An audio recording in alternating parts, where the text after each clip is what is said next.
Hello, everyone. Welcome to the Dubb Action Summit event.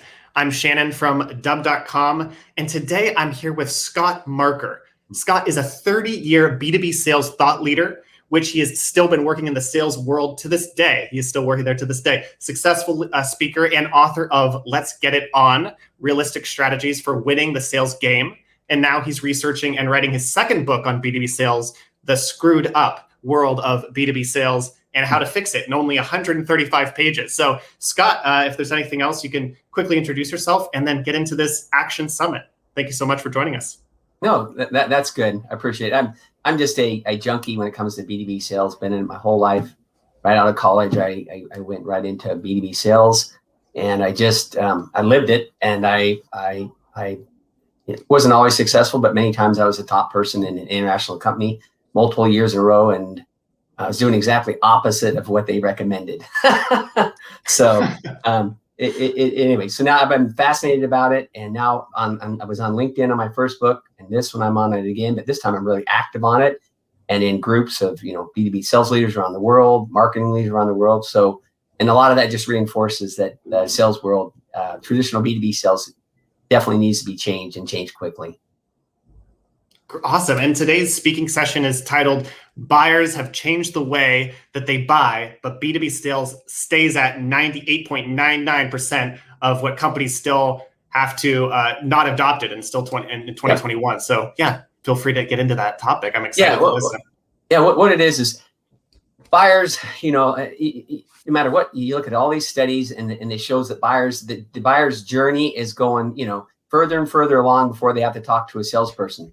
It's the old thing. The old way was, salespeople having to go to a salesperson to learn about a new product or solution, right? So way up in the early stages. Now online, you can listen to podcasts or go to YouTube, or you can do a ton of research before you ever have to talk to a salesperson. And so now they're getting further and further down before they need to talk to a salesperson. But traditional sales a lot of times are bugging buyers before they're even ready to buy, or not even in the market many times. So that's what it is right now. That the buyers have changed and are still changing, and traditional sales is still backwards to what they're not. They have, most companies have not changed to the way present buyers are with their sales forces.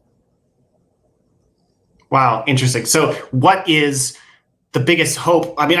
First I want to ask, what has shocked you most about when researching this topic in this book?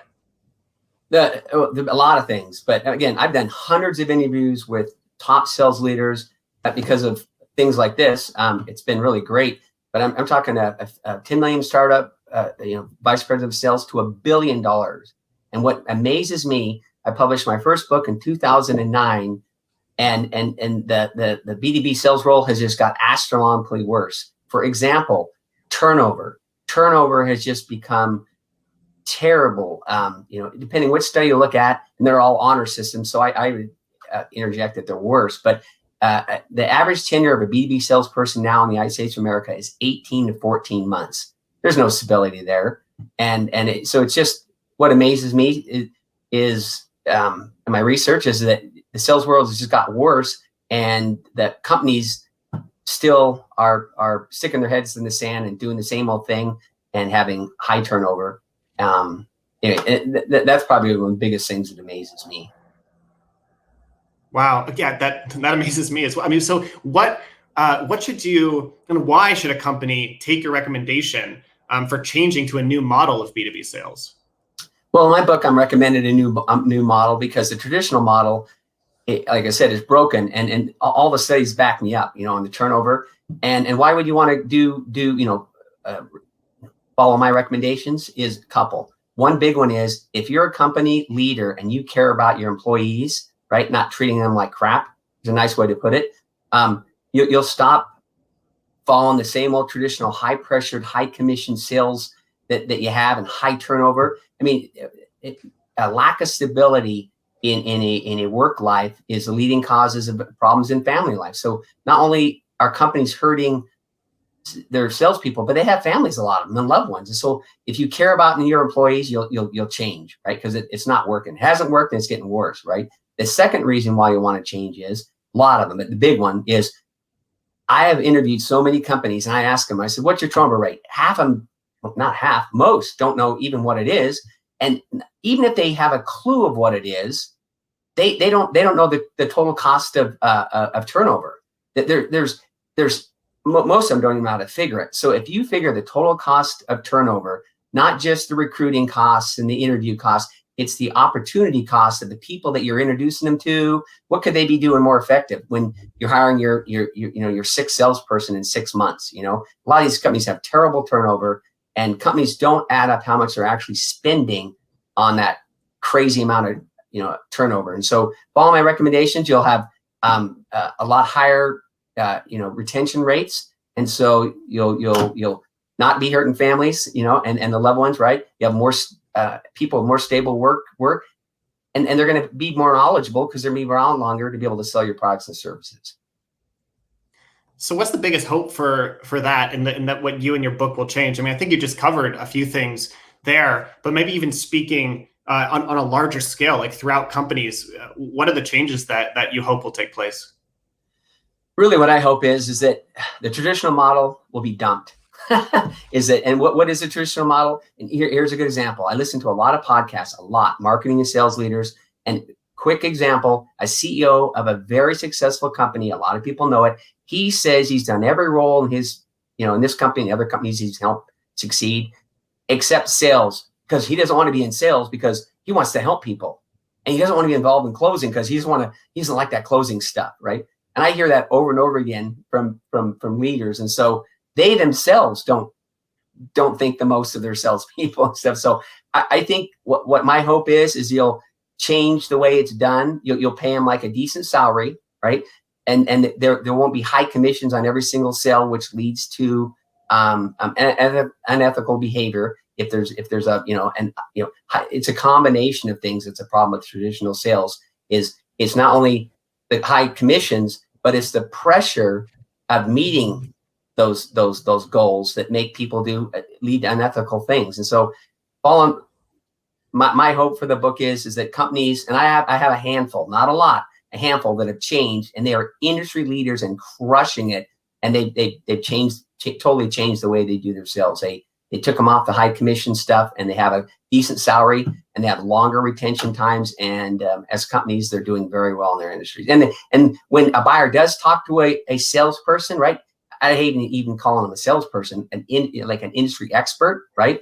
They're going to truly know what the heck they're talking about. Isn't that nice? You're going to have an expert because they've been there longer than 6 weeks or 6 months. They've been there for 6 years. They're going to know. They're going to spend most of their time listening to customers and how to solve their problems. This is really interesting to me because I feel there's a huge movement towards being ethical, towards being more increasing your empathy, especially in sales and marketing, and it's like all the old world tactics have definitely been thrown out more and more, and people are realizing, wow, you just have to, the now providing value is a buzzword.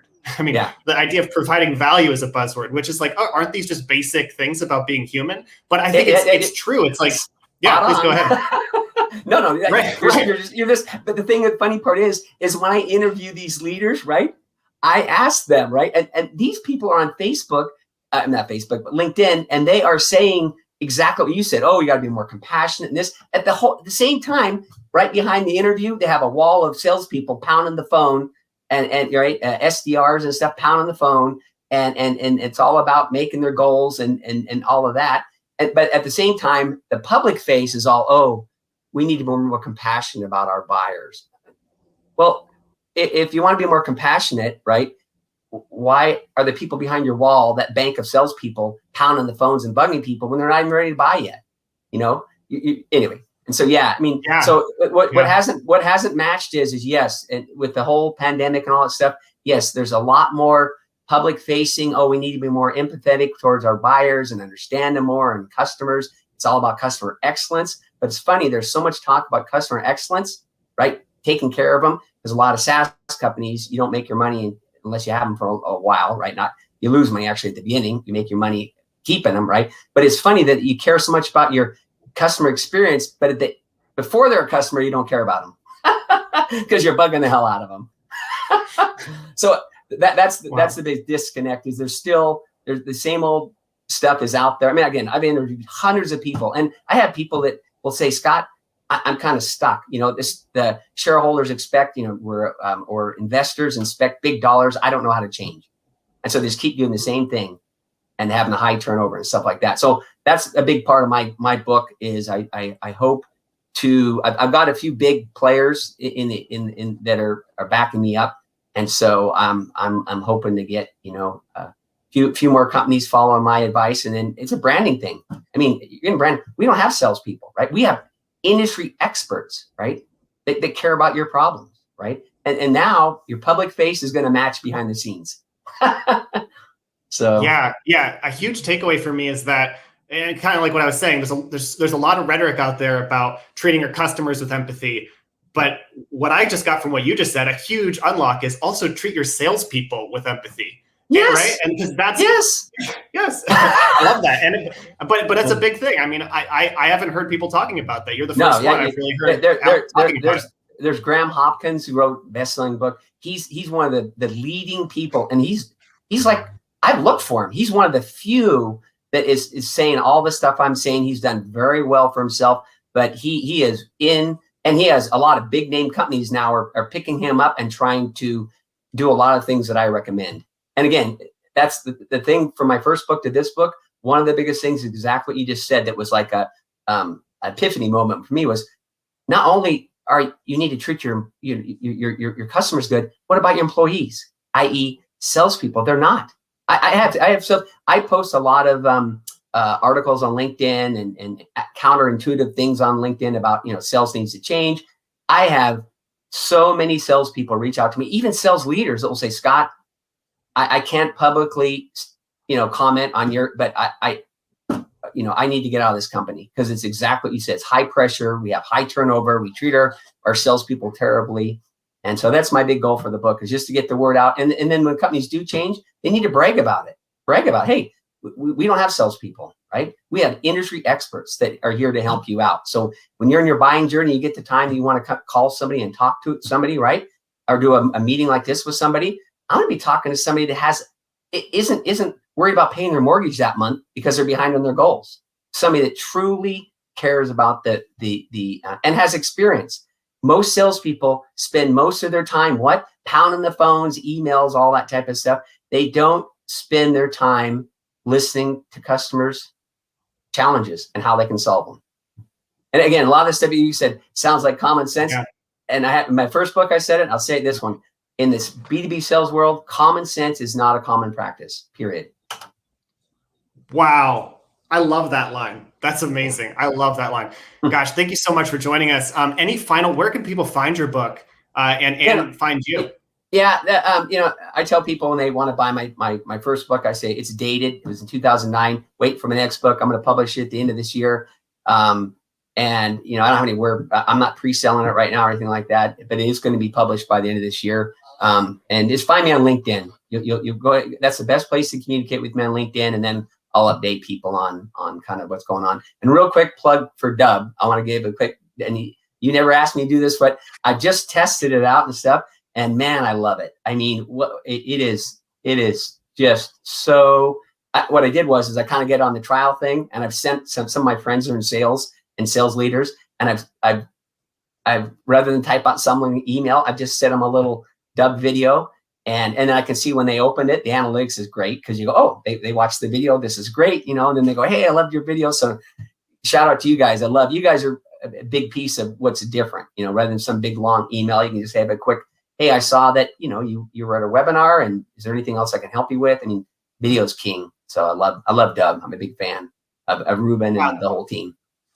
Thank you so much for saying that. Yeah. Thank you. Yeah, I know Ruben appreciates that too. And I mean, what you're saying really plays into a lot of our culture. I mean, we're all about transitioning from text to video, and on video, you can see someone's face, you can see their emotions. It increases that empathy. But thank you so much. This has been another Action Summit event from Dubb.com with Scott Marker. You can Google Scott Marker to find his LinkedIn, any other resources. Yep. Scott, thank you so much for joining us. Thanks for having me. Appreciate it.